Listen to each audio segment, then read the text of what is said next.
Autre chose à savoir faire dans le chapitre division décimale, ce sont les divisions, les multiplications par des multiples de 10, donc 10, 100, 1000, et ainsi de suite. Vous devez savoir le faire. Donc, une chose très simple à savoir, à bien comprendre, c'est quand vous allez multiplier par quelque chose comme 10, 1000, 100, quand vous allez multiplier, et bien il faudra plutôt partir vers la... Il faudra faire décaler la virgule vers la droite. Okay, quand ça sera divisé, ça sera plutôt décalé vers la gauche. Okay, si vous avez peur de vous tromper, ben réfléchissez bien, tout le monde connaît le résultat de 10, de 2 fois 10. 2 fois 10, ça fait 20. Donc à 2, on a décalé quand on a multiplié. Quand on fait 2 fois 10, ça donne 20. Et bien à 2, sa virgule est ici, cachée ici à droite. À 2, on a décalé la virgule vers la droite pour arriver à avoir, un 0 en plus pour avoir 20. Okay, donc 2 fois 10, ça fait 20, ça on connaît. Et bien à virgule 2 ici, on l'a décalé une fois vers la droite. Donc fois, c'est bien vers la droite. Et on décalera la virgule d'autant de fois que de 0 dans le nombre qui est là. Donc là, si j'ai 24, je vais diviser par 100. Donc diviser, c'est dire déjà, je sais déjà que je vais décaler la virgule vers la gauche. Là, c'est vers la droite, et ainsi de suite. Okay, réfléchissez bien à chaque fois dans quel sens on part, dans quel sens va partir la virgule, parce que si vous partez dans le mauvais sens, forcément votre résultat sera faux. Donc là, si vous voyez pas le nombre, si vous voyez pas la virgule, c'est qu'elle est forcément cachée là. Comme ce que j'ai dit tout à l'heure, 24 c'est un nombre, on va dire que c'est un nombre décimal, mais on va dire que la partie décimale est égale à 0. Donc 24,0 c'est pareil que 24. On n'a pas écrit virgule 0 parce que c'est inutile. Donc 24, la virgule est cachée là, parce que c'est comme 24,0.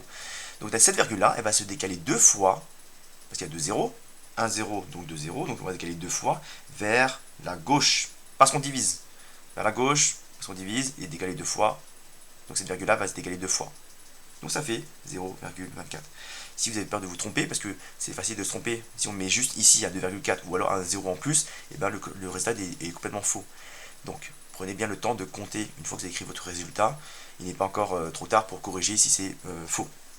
Donc vous vérifiez que ici, au début, la virgule était ici, derrière, donc à droite du 4, ici.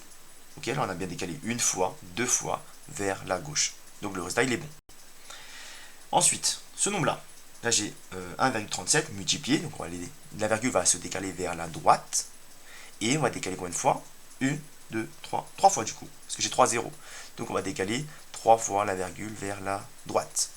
Voilà, d'accord. La virgule, ici on la voit, elle n'est pas ici derrière le 7, elle est entre 1 et 3. Donc elle va se décaler 3 fois. 1, 2 et 3. Donc là je vais obtenir ceci. Si vous avez peur de vous tromper, encore une fois, vous vérifiez. Au début, la virgule était entre le 1 et 3 ici. Et bien on a bien décalé une fois, deux fois, trois fois. Là, on est bon.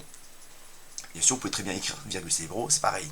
Mais surtout, n'écrivez pas ça. D'accord, n'écrivez pas ce truc-là, virgule comme ça. On ne met pas virgule sans rien. D'accord. Ce nombre-là, divisé, il faudra se décaler vers la gauche. C'est la virgule qui va se décaler vers la gauche. Combien de fois? Une fois, parce que j'ai un seul zéro. Donc ce nombre-là, la virgule, elle est visible, elle est là. Il faudrait que je la décale une fois vers la gauche. Et bien, entre guillemets, ça va réveiller un zéro. Donc il y aura un zéro supplémentaire. Ça. Okay, encore une fois, on vérifie, elle était ici, on décale une fois, on est bon. Là, on va diviser, donc on va décaler vers la gauche toujours. 1, 2, 3, 4, 0. Donc on va décaler 4 fois.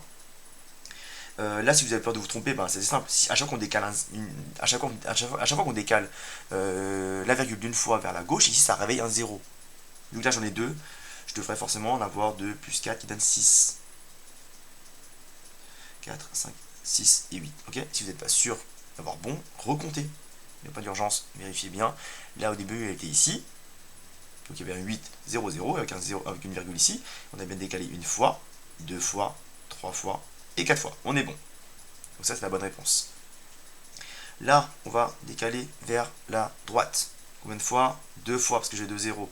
Donc ce nombre-là, on peut décaler à ce nombre-là, donc le 2,3, la virgule, elle est visible. On va la décaler deux fois vers la droite.